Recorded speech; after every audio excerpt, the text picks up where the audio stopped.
Assalamualaikum warahmatullahi wabarakatuh. Nama saya Natsari Fitria binti Sulaiman, nama matrik 052318. Assalamualaikum warahmatullahi wabarakatuh. Nama saya Nurin Alia binti Zamri, nombor matrik 052247. Kumpulan kami akan membentangkan tajuk konflik politik Daulah Abbasiyah. Yang pertamanya adalah konflik politik Daulah Abbasiyah dengan Bani Buwaihi. Sebelum itu kita kena kenal dulu apa asal-usul Bani Buwai. Jadi Bani Buwaihi ini adalah mula dikenal dalam sejarah pada awal abad ke-4 Hijrah yang telah dibangunkan oleh 3 bersaudara, iaitu yang pertamanya adalah Ali bin Buwaihi, Hasan bin Buwaihi dan Ahmad bin Buwaihi. Mereka ini bukan orang asal yang menetap di Dailam, namun mereka ini telah lama menetap di situ. Bapa mereka adalah seorang yang miskin di kampung Kayakif, Dailam, yang bekerja sebagai seorang nelayan yang bernama Buwaihi bin Fanaksaru atau digelar sebagai Abu Syuja.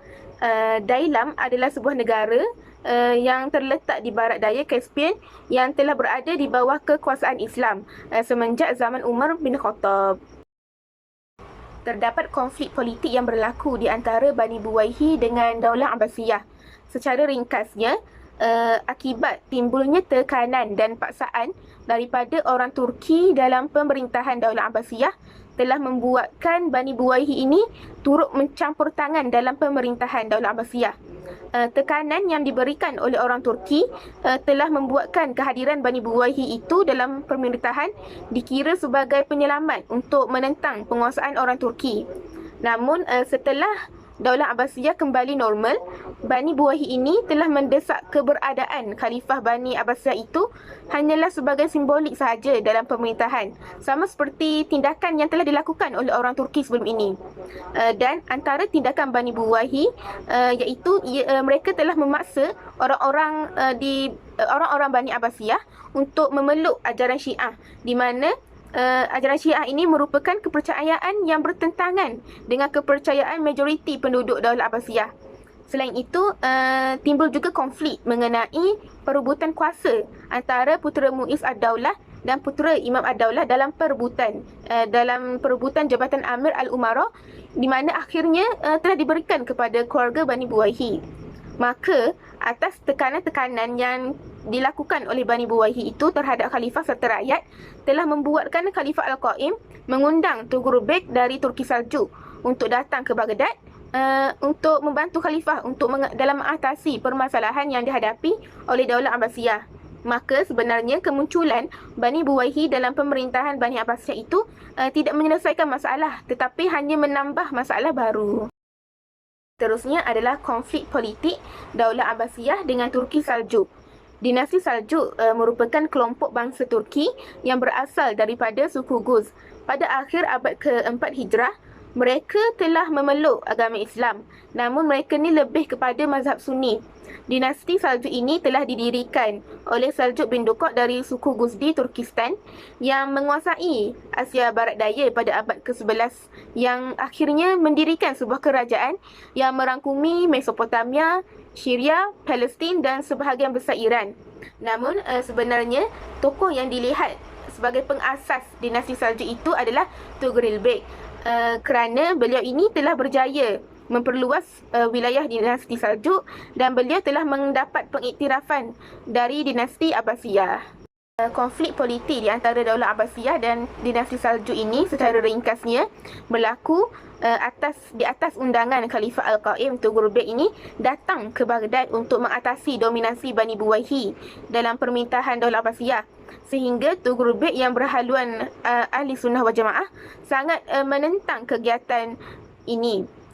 Setelah beliau berhasil merebut ibu kota Daulah Abbasiyah Baghdad, beliau telah menahan penguasa Bani Buwaihi, Malik Ar-Rahim, sampai Malik Ar-Rahim ini meninggal dalam tahanan. Maka Tughurul Beg yang berbangsa Turki Saljuk itu mengambil kesempatan untuk berkuasa dalam pemerintahan Daulah Abbasiyah setelah Khalifah Al-Qaim itu memberikan jabatan Amir Umara itu kepada beliau. Selain itu, beliau turut digelar sebagai Sultan wa al-Malik al-Syarqi wal al-Gharbi, yang bermaksud penguasa timur dan barat. Maka, dalam usaha untuk merapatkan hubungan di antara Khalifah Al-Qaim dan Tughurul Beg, Khalifah Al-Qaim ini telah mengkahwinkan puteri beliau dengan Tughurul Beg. Namun tidak lama kemudian Tughrul Beg meninggal tanpa meninggalkan seorang putera, sehingga kan kekuasaan pemerintahan beliau itu diserahkan kepada saudara sepupunya, iaitu Alp Arslan sebagai penguasa kedua Turki Seljuk dalam Daulah Abbasiyah ketika itu. Semasa pemerintahan Alp Arslan, beliau telah melantik Nizamul Muluk sebagai Perdana Menteri atau Wazir, sementara kedudukan Khalifah Bani Abbasiyah Al-Qaim hanyalah sebagai simbol semata-mata. Okey, saya akan sambung untuk slide yang terakhir, iaitu slide faktor-faktor yang menyebabkan perpecahan politik zaman Bani Abbasiyah. Okey, kita pergi kepada faktor yang pertama, iaitu persaingan untuk kedudukan antara keluarga dalam kerajaan. Okey, Daulah Bani Abbasiyah ni berdiri sebagai satu kekuatan politik hasil daripada sokongan tiga puak. Okey, puak yang pertama, puak Hamimah, yang didominasi oleh golongan Syiah dan dipimpin oleh Abu Salamah. Okey, untuk yang kedua, puak Kufah yang didominasi oleh golongan Bani Abbasiyah di bawah pimpinan Muhammad Ibn Ali Al-Abbas. Okey, dan puak yang terakhir adalah puak Al-Khurasan. Okey, di bawah pimpinan Abu Muslim Al-Khurasani. Okey, ketiga-tiga puak tersebut ni sangat berjasa dalam menghantar Daulah Abbasiyah ni menjadi pucuk pimpinan masyarakat Islam pada ketika itu. Okey, dalam masa yang sama, wujudnya persaingan antara ketiga-tiga puak tersebut dan memberi pengaruhlah kepada masyarakat. Persaingan ni menjadi biji benih perpecahan pada masa yang akan datang. Keberhasilan Daulah Bani Abbasiyah menjatuhkan kekuasaan Daulah Bani Umayyah dilihat telah membawa kepada perubahan yang baik dalam sosial kemasyarakatan dan sosial dunia politik Islam. Okey, ini dapat dilihat daripada sikap pemerintah yang tidak lagi menganut fahaman Arabisme seperti mana yang terjadi pada pemerintahan Bani Umayyah. Okey, fahaman tersebut dihapuskan sama ada masyarakat Arab ataupun bukan Arab. Okey, oleh sebab tu ramai daripada golongan Mawali ataupun orang yang bukan Arab turut serta dalam pemerintahan. Okey, dengan terhapusnya fahaman Arabisme ni pada zaman Bani Abbasiyah, maka dengan itu orang Arab yang sebelumnya menjadi masyarakat kelas 1, mereka merasa kurang senang dengan terhapusnya. Jadi mereka melahirkan sifat asabiyah ataupun fanatik suku. Bagi kaum Mawali, iaitu bukan Arab, Parsi yang mendapat perhatian lebih daripada Khalifah, kemudian ni mereka melahirkan pula sifat syu'ubiyah atau sifat benci terhadap orang Arab. Ketika Abu Al-Abbas As-Saffah menaiki tata sebagai seorang Khalifah pertama Daulah Bani Abbasiyah, beliau melakukan pelbagai cara untuk mempertahankan daulah ni. Okey, termasuklah dengan menghukum semua pihak yang bekerjasama dengan Daulah Bani Umayyah. Okey, Al-Saffah ni dia merasa sangat sangsi dengan orang-orang yang menjadi penolong dalam mendirikan daulahnya. Beliau membunuh Abu Salamah, orang yang menjadi tangan kanannya dalam mendirikan Daulah Bani Abbasiyah. Abu Salamah ni mempunyai jasa yang sangat besar sehingga beliau ni digelar oleh kaum Bani Abbasiyah dengan wazir keluarga Muhammad. Okey, beliau telah dibunuh kerana dicurigai akan memindahkan khilafah kepada keluarga Alawiyin, iaitu turunan Alilah. Okey, As-Saffah ni akan membunuh Al-Muslim Al-Khurasani sebab ditakuti panglima tersebut bakal membahayakan daulahnya kerana pengaruhnya kian lama kian besar. Niatnya terhalang oleh kematian dan keinginan ni diteruskan oleh saudaranya iaitu Al-Mansur. Okey, sikap khalifah yang begitu ego dengan membunuh orang-orang yang berjasa dalam mendirikan daulahnya tidak menyedari bahawa kedua orang yang dibunuh ni merupakan wakil daripada golongan yang mempunyai pengaruh yang kuat dalam dunia Islam. Okey, terbunuhnya Abu Salamah telah membangkitkan kebencian Syiah kepada Bani Abbasiyah. Okey, begitu juga dengan pemulaan Abu Muslim Al-Khurasani yang menjadikan titik permulaan kepada pergerakan bangsa Parsi yang tersembunyi untuk mendapatkan kuasa penuh ke atas Bani Abbasiyah walaupun pada hakikatnya tidak berjaya. Okey, kekecewaan ini mendorong sebilangan mereka menyebarkan ajaran yang baru, iaitu ajaran Manuisme, Zoroastrianisme dan Mazdakisme, yang kemudiannya melahirkan gerakan yang dikenali sebagai gerakan Zindik. Okey, perhatian Khalifah banyak ditumpukan kepada gerakan-gerakan ini dengan tujuan untuk menghapuskan ia. Ketika Al-Mansur menaiki tata, beliau menumpaskan pemberontakan yang dipimpin oleh bapa saudaranya iaitu Abdullah Ibn Ali yang tidak mengaku pembaitan dirinya. Pemberontakan tersebut ditumpaskan oleh Khalifah Al-Mansur, namun benih-benih perpecahan dalam keluarga Bani Abbasiyah ini tertanam kuat pada pemberontakan ini. Okey, ini menjadi permulaan kepada perpecahan. Tetapi seperti yang diketahui pada masa pertama Daulah Abbasiyah adalah zaman kegemilangan. Oleh itu sebarang gangguan dapat dibanteras. Okey, tidak seperti pada zaman kedua dan seterusnya, para khalifah yang berkuasa adalah seorang khalifah yang lemah dan sangat menyukai akan kemewahan dan kesenangan sahaja. Kekuasaan dan kewibawaan Bani Abbasiyah ni melemah ketika berlakunya perpecahan dalam zaman tersebut. Konflik dalaman menjadi pencetus lahirnya konflik luaran di mana persaingan berlaku dalam ruang lingkup konflik secara dalaman. Masing-masing meminta pertolongan untuk menjatuhkan saingan masing-masing. Dengan kekuatan dan pengaruh dari luar, maka kuasa akan berpindah ke tangan pemenang dan itu bermaksud kekuatan sebenar juga berakhir.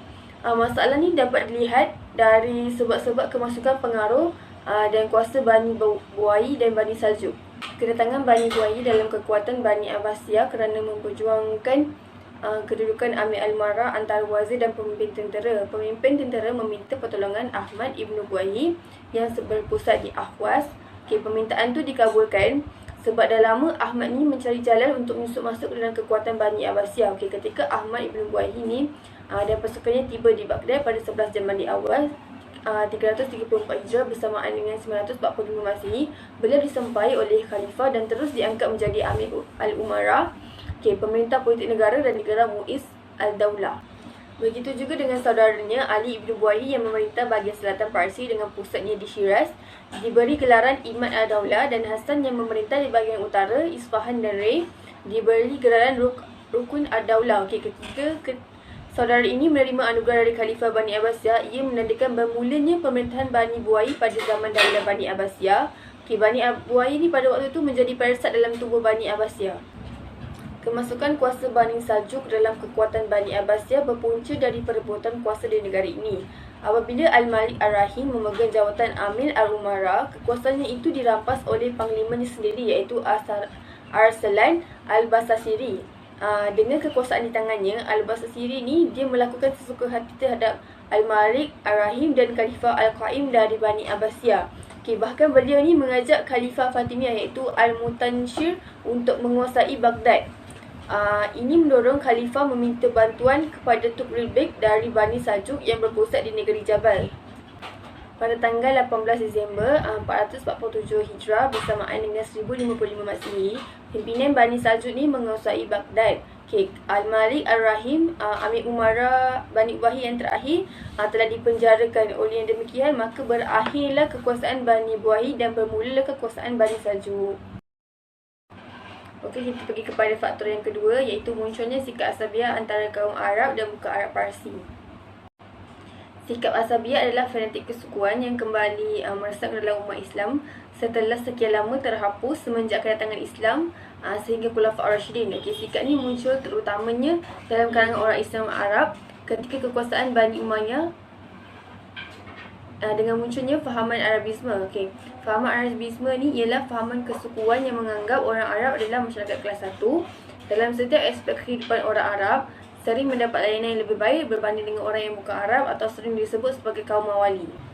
Kemunculan istilah kaum Mawali mengungkit kembali rasa kesukuan yang dimiliki oleh kaum Arab. Ini menyebabkan penindasan dan gangguan terhadap kaum Mawali. Dapat dilihat daripada kaum Mawali ni tidak diberikan peluang untuk berkarya walaupun mereka mempunyai kemampuan dalam bidang tertentu. Sementara dalam bidang tamadun dan kebudayaan, kaum Mawali lebih baik daripada kaum Arab. Walau bagaimanapun, untuk mengambil hati kaum Arab pada masa itu, majoritinya adalah yang menganut Islam. Daulah Bani Umayyah ni dia lebih memerhatikan orang Arab dan mengabarkan kaum Mawali dalam hampir semua lapisan masyarakat. Mawali ialah tawanan hamba perang yang telah dibebaskan. Kemudian istilah itu berkembang untuk semua orang Islam yang bukan bangsa Arab. Latar belakang Islam ni muncul pada zaman Bani Umayyah yang telah menimbulkan semacam politik kasta. Politik kasta inilah yang membangkitkan semangat fanatik Arab. Sejak sekian lama dah terhapus masa Islam datang sampai dalam pemerintahan Khulafaur Rasyidin. Dalam era politik, kasta ini dihapuskan sepenuhnya dan digantikan oleh politik egalitarianism. Keadaan ini digunakan dengan baik sekali oleh Bani Abbasiyah untuk menyatukan semua pihak, iaitu termasuk kaum Mawali yang merasa kecewa dengan pemerintahan Bani Umayyah. Bani Abbasiyah ni dia berbeza dengan Bani Umayyah. Perbezaan ini dapat dilihat kelebihan yang dimiliki oleh masyarakat tersebutlah. Yang tentunya dalam perkembangan tamadun. Daulah Bani Abbasiyah ni memperlakukan masyarakat sama rata dalam aspek politik, sosial dan budaya. Tak ada layanan istimewa bagi orang Arab seperti yang mereka nikmati ketika pemerintahan zaman Bani Umayyah. Perlakuan yang sama ni muncul sebagai ganjaran bagi Bani Abbasiyah atas bantuan dan sokongan negara-negara bukan Arab untuk kekuasaan baru di satu pihak. Sebaliknya, sebagai bentuk antitesis dari dasar daulah sebelumnya yang melakukan politik diskriminasi terhadap masyarakat bukan Arab, terutamanya dalam bidang sosio-politik. Daulah Bani Abbasiyah ini telah dipimpin oleh 38 orang khalifah. Pusat pemerintahannya berada di kota Baghdad, Iraq. Sistem pemerintahan tempoh pertama ini dipengaruhi oleh Parsi kerana berkaitan dengan faktor kejatuhan Daulah Bani Umayyah. Salah satunya adalah kekecewaan kaum Mawali. Peluang baik ini tidak disisihkan oleh Bani Abbasiyah, terutamanya pada dasar tamadun Parsi yang lebih maju daripada budaya Arab. Sehingga mereka ni merupakan aset yang berpotensi untuk membentuk dan memajukan negara. Pengaruh Parsi ini telah membentuk tamadun Islam dan mendominasi kehidupan intelektual, terutamanya menyumbang kepada perkembangan sains, falsafah dan sastera. Satu lagi cerita penting dalam tempoh ni, negara ni lebih banyak menekankan pembinaan tamadun dan budaya untuk memajukannya daripada memperluas kawasan yang meragut banyak nyawa. Jadi kestabilan politik negara ni agak terjaga. Selain bangsa Parsi, orang-orang Turki Seljuk ni mempunyai pengaruh yang besar dalam kemajuan Daulah Bani Abbasiyah. Ketibaan orang-orang Turki Seljuk ni membawa era yang baru dan penting dalam sejarah Islam serta kekhalifahan. Apabila mereka ni datang dari timur pada separuh pertama abad ke-11, para khalifah ni hanyalah pemegang kekuasaan bayangan dan hampir keseluruhan kerajaan ni telah terpecah. Khalifah Bani Abbasiyah diasaskan oleh Bani Abbasiyah yang bersekutu dengan Parsi. Latar belakang pakatan ini adalah melalui persamaan nasib yang dilalui dari kedua-dua golongan ini semasa zaman Bani Umayyah berkuasa. Kedua-dua mereka telah ditindas. Setelah kekhalifahan Bani Abbasiyah didirikan, Daulah Bani Abbasiyah terus mempertahankan persekutuan. Ada dua sebab kenapa Daulah Abbasiyah ni memilih orang Parsi daripada orang Arab. Sebab yang pertama, sukar bagi orang Arab untuk melupakan Bani Umayyah. Pada masa tu mereka adalah masyarakat kelas 1. Yang kedua, orang Arab ni sendiri berpecah belah dengan adanya sikap asabiah. Oleh itu, kekhalifahan Bani Abbasiyah ni tidak ditegakkan di atas asabiah tradisional. Kecenderungan setiap bangsa untuk menguasai kuasa sudah dirasakan sejak awal Khalifah Bani Abbasiyah berdiri. Walau bagaimanapun, kerana para khalifah ni adalah orang yang kuat yang dapat mengekalkan keseimbangan kekuatan, maka kestabilan politik dapat dijaga. Selepas Al-Mutawakkil, seorang khalifah yang lemah menaiki tahta. Penguasaan tentera Turki tidak dapat dibendung. Kuasa berada di tangan orang Turki. Kedudukan ini kemudian diambil oleh Bani Buwayhi, bangsa Parsi pada tempoh ketiga, dan kemudian diteruskan Bani Seljuk pada tempoh keempat. Sekian, terima kasih.